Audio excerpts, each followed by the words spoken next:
Hey guys, Aaron Wilson on the field at NRG Stadium after the Texans' latest loss. Their fifth of the year, losing to the Denver Broncos, another narrow defeat, 18-15, last second field goal for Will Lutz. And the game wasn't lost, in my opinion, just then. Obviously, literally it was. It was lost much earlier in the game. When the Texans were so ineffective in the red zone, it was embarrassing. To not be able to get 1 yard, not be able to get 1 yard, and you just keep trying to run dive. Just dive against this great Broncos front. What are you thinking? If you're Nick Haley, you got to come up with something creative there. There's two ways to score down there in the red zone. You're going to run the football in, you're going to push them back, and you're going to impose your will, you're going to flex your muscle a little bit, or you get creative, you do something to hit the edges, maybe you try to throw the football in. You can go shotgun, you can go from under center, you can try to do some things that catch the defense off balance. They did none of those.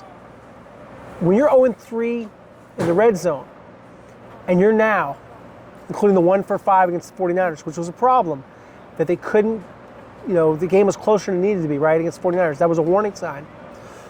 They're now 31st entering this game in the NFL in red zone efficiency. They are now 1-for-8 in their last, red zone shots here. So you had 9 red zone shots combined in the last 2 games. Opportunities, prime scoring opportunities. You're down there. You're in close quarters. You can't score. Yes, I know CJ Stroud got concussed. He got knocked out. Will Anderson called it a BS play. Let's talk about that a little bit. I think he's sliding. He's, giving himself up. But he wasn't hitting the head. And it wasn't a helmet-to-helmet hit. He hit the back of his head, much like his concussion 2 years ago against the New York Jets when Quentin Williams hit him and he landed on his head on the MetLife turf. This turf's not as hard. I'm actually standing on this turf, or sitting on the turf right now. My feet sitting in a chair, and I'm here on the Texans bench area. And I can tell you, it's soft. It's not bad, but I wouldn't want to fall on my head on it and take a hard hit like that. So yeah, regardless, the facts are he's concussed. He's in the concussion protocol. I know he posted a photo with his mom, Kimberly, that he's doing well. Wish him a speedy recovery, just like Titus Howard. He's concussed. The only really good news for the offensive line was Ed Ingram was able to go back in the game. They're highly graded guard. They gave up 4 sacks, but yeah, sticking with CJ, and I thought, to a man, there was a lot of disagreement with the call. But it's not coming back. His brain's not going to feel better, so it's kind of immaterial. It happened. It stinks. Maybe they fine their defensive back for this hit, which is borderline. But none of that makes CJ's brain heal any faster. And now you got to wonder, and we'll talk about this all week, normally with the concussion protocol, it takes about a week, like it did for Nico Collins, and you're missing a game. So we'll see if that holds true for him and Titus Howard. So you look at the theme of this game, lost opportunities, and Davis Mills unable to rise to the occasion. Normally you get better backup play than you got today from Davis, where they signed a 1-year, $7 million extension. They were 3 for 17 on third down. I know the Broncos are good. We told you the Broncos were good, and they showed that again. But the Texans, they've still got to play better football. They had a prime opportunity to be 4-4. They should have won this game, even with the C.J. Stroud concussion. Instead, they settled for 5 Kaimi Fairburn field goals. And he goes 5 for 6, so really needed to make all 6. When you're dependent on 6 field goals, which is what you needed, you're not a very good offense. They can't run the football effectively enough. They don't have a good enough back. They don't have, enough wide receivers.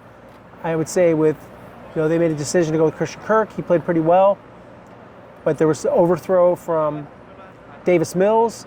They did get Nico Collins involved, but it was mostly early, and then it faded. And I think there were still opportunities for them to do some more things. You'd like to at least see at least 1 target for Jalen Noel, who's shown some talent at a 45-yard punt return, and that didn't happen either. So you look around and kind of where the Texans stand and kind of this theme. The Broncos know how to win, and that's why they're 7-2 with Sean Payton. And they rise to the occasion with a young quarterback. And he had some tough moments, Bo Nix, but he was good when he needed to be. That scramble. And I think the defense was totally gassed. They were tired because you've got so many bad things happening. The Broncos are now 4-0 in games where they trailed entering the fourth quarter. That's clutch football. The Texans are not clutch football. The Texans do many things well, but they don't do enough of them well enough at the same time. So, yeah, there were 3 punts in a row, but then you have the Bo Nix 25-yard scramble. And they moved the pocket. They were able to change up the pace for the Texans' edge guys, Will Anderson Jr., Daniel Hunter, and he was able to use his legs. You had the J.K. Dobbins run, then another Nix run, a 9-yard run, a couple of 9-yard runs, and there's the game-winning field goal. And Henry To'oTo'o gets beat on the R.J. Harvey 27-yard touchdown, the wheel route out of the backfield. He couldn't stay with him. So basically what I'm saying is, I'm taking a lot of words to do it, the defense almost has to play perfect football. I mean, shutouts. That's the only way to be sure that they're not going to lose the game. So you've got the concussion. Ka'imi Fairbairn ties the career out with the 5 field goals, and they really struggle to move the ball with Davis. There were 6 consecutive punts, or drives, after the field goal. So you're up 15-7, they never score again. So for D'Amico Ryans, he says he's very disappointed, and the defense got multiple stops. They sputtered, his words, offensively. They lacked being able to sustain drives. He said, just not good enough. I agree with him wholeheartedly. And so Davis, a very pedestrian, 17 for 30 for 137 yards. And, to look at the comparatively, Nix, 18 for 37. At one point, his percentage was awful, and they were at him bottled up. But he was good when he needed to be. And you saw Derek Stingley Jr. get beat for a 30-yard touchdown by Cortland Sutton. So briefly, they, leading 7-6, and the Texans, get the field goal, and they get the fumbled punt, and then they get another field goal. They're up 12-7 at halftime, and they're doing some things. Nico Collins had 7 catches for 75 yards his first game back. But here goes the second drive. It's first and goal at the 1. First and goal, yes, at the 1-yard line. This to me it's everything. First, Nick Chubb gets stuffed. Then British Brooks gets stuffed twice. Then they have a false start on 4th down, so they didn't get another shot. And they settled for the field goal. Next possession, just as you're starting to get some things going, you got the concussion. Chris Abrams drain. His head violently bounces off the turf. CJ, you get the Kalen Bullock interception on the ensuing possession, and you have the 26-yard catch from Nico Collins. It looks like they're going. So they get first down at the 2-yard line, and they couldn't get anything going. Davis Mills gets sacked on 3rd down. You settle for another field goal. Then it's 6-0, and so that's where you're at. You got Christian Harris gets out of the game with a shin injury. He's a special teamer. Titus Howard leaves for the concussion. Darrell Taylor injures his ankle, doesn't return. And there were some bright spots, sure, like Dino Autry blocking the 51-yard field goal.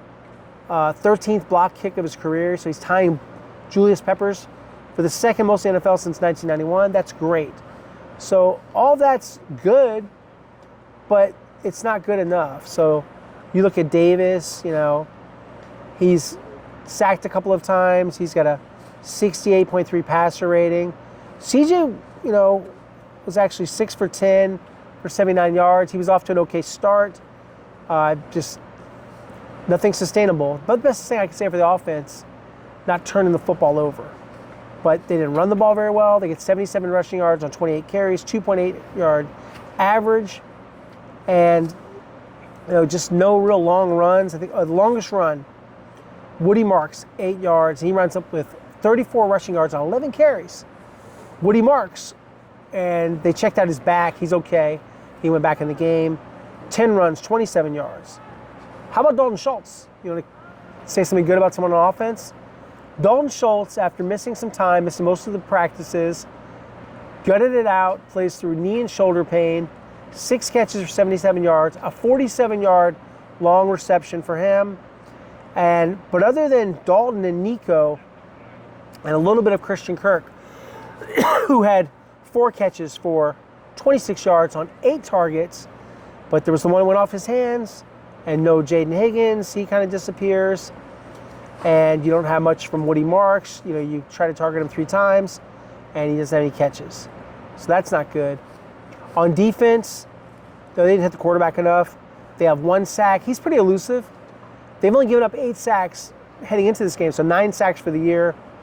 They only hit him 4 times, a couple times by Daniil, and a couple other times, let's see, spread out. No, Will Anderson Jr. That's the only guys hit the quarterback. So no interior rush to speak of, and not a whole bunch of TFLs. 1 tackle for loss for Aziz Al-Shire, 1 for Henry To'oTo'o. As I said, maybe EJ Speed should have been on him, you know, instead of Henry To'oTo'o.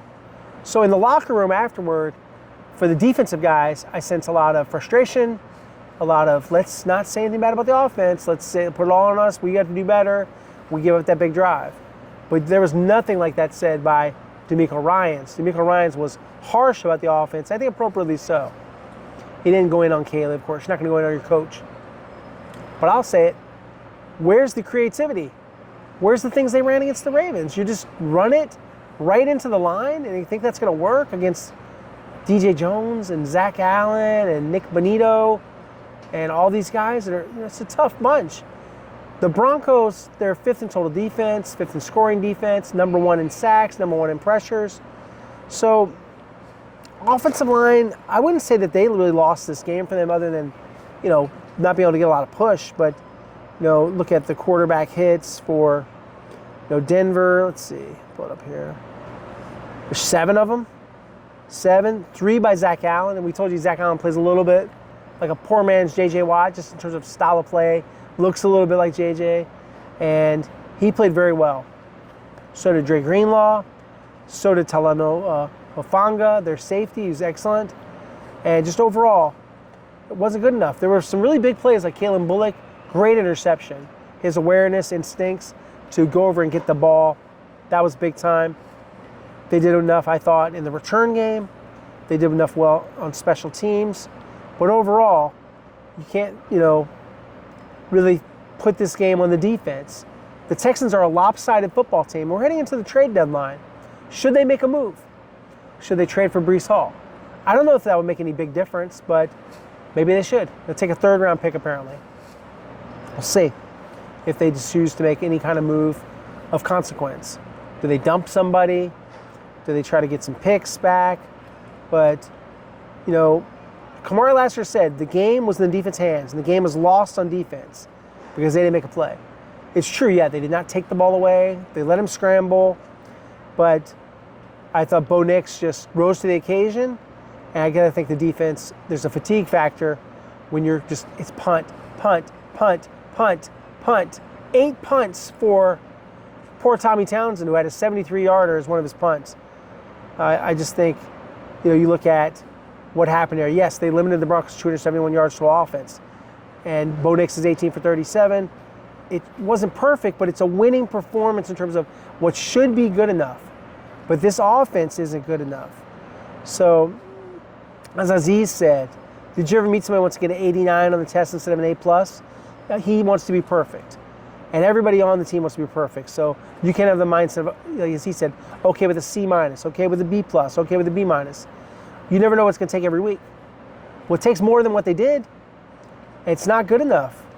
And, you know, you look at, you know, what happened on the really pivotal scramble. Danielle Hunter comes running past their left tackle, Garrett Bowles. But then you see Alex Balzewski, the left guard, step onto the double team, and they be able to push Danielle Hunter out of the play, past the play. So moving pockets shifting. Texans defenders go to the right. Hunter's out of reach on the other side. Big hole on the left side. And Nix spotted it. He was aware. And he came down to it. And as Danielle said, they made, and he made, Bo Nix is a hell of a player, and he made that play. And they got to be more disciplined. That was a theme for DeMeco Ryans in the postgame, in terms of his postgame remarks, that there was not enough discipline, and they needed to stay disciplined for 4 quarters. 4 quarters. The 4 horsemen. Woo! They didn't do it. And the Nature Boy himself wouldn't have been real proud of those final drives or what happened there in the red zone. So they're a bad red zone team. They need a new plan. And yes, this is going to be delved into more and talked about more, the red zone issue. And let's get back into the concussion. So CJ Stroud gets concussed, and he was able to get up, and he walks off, and he did the thumbs up, goes to a blue medical tent, and he goes inside for the locker room, and then they take him out. And no flag. Maybe there should have been. We'll be monitoring to see if there is a fine, but like I said, does that really matter? I mean, you like to see punishment, you want to see accountability. But what you'd like to see more from is accountability for the offense. So looking at this pivotal game that Texans needed, they could have been 4-4. Now you don't have your quarterback possibly for the Jaguars game, which I thought was a winnable game. It's a little tougher now, right? So you don't have CJ Stroud, and Davis Mills has got to play better. So they don't find the end zone. They lose 18-15, and now they're 3-5. And they began the day 9th in the AFC playoff race, where you got 4 division winners and 3 wild cards, and they take a step back. They had won 3 of their previous 4 games, and the momentum halted today. So lots of punts, lots of field goals. I mean, not great unless you just love watching defense, but overall, not what you'd hope for with the defense. And I mean, it's almost a defeatist mentality, but I was saying this on Sports Sunday with Nick Mantis and Randy McElvoy. Should they have just run the ball and tried to run out more clock? Because you're not going to be able to get it. I'm talking about the drive before. You left the Broncos with too much time on the clock, and you got to hope that the defense would be able to get it done. But you have the special teams. They did well, but it's not enough. This is an offensive league. You got to be able to score, and that's not what the Texans are doing. They're doing the opposite. The defense cannot carry the load every single time. The offense has to do their part. Got to hold up their end of the bargain, and they didn't. So, Denver has 13 first downs. They have 223 yards. I just think you have punts on 8 of the Broncos' 12 drives. You got a blocked field goal. You got an interception, and then you got the touchdown. You got coverage busts. You got misses. Derek Stingley Jr., Henry Toto. But it's just really hard for me to be all about what happened on defense. So, Texans, entered today converting 42% of their red zone shots, and then going 0 for 3, so that'll go even lower in terms of percentages when they recalculate it. And like I said, they were 1 for 5 last week, and then 0 for 3, so we're now talking about 1 for those combined 8 opportunities, 1 for 8. So that's just bad. So they can't punch the ball in. They got pushed back. Aaron Ursa was the guy that had the false start on the quarterback sneak attempt. I like the idea maybe of a quarterback sneak a little more, and you just keep getting pushed back and pushed back and pushed back. And for Davis Mills, and Davis was, not thrilled with how it went either.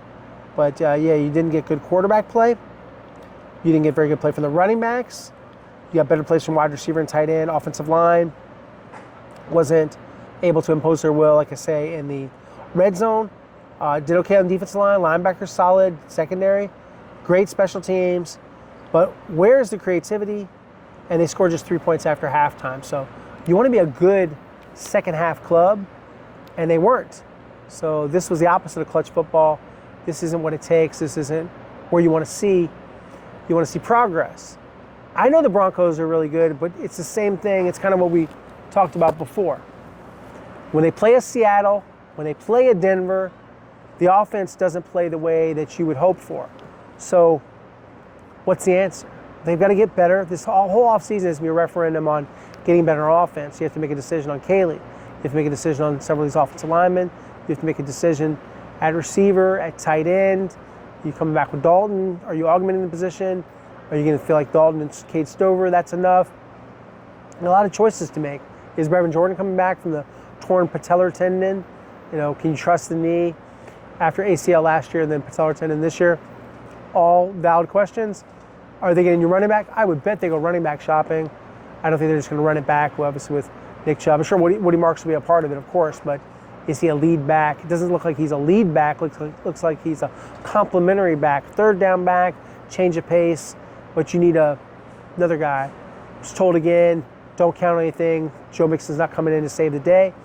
So this is your Texans, and they're 3-5, and they're not awful. That's the thing that is really probably frustrating for the players and for the staff and for the fans. Obviously, I hear from you guys, and I'm just kind of trying to be, as honest as I can. I'm not trying to be, Mr. Negative here, but I tend to be a little bit glass half full sometimes. But I just got to, be brutally honest here.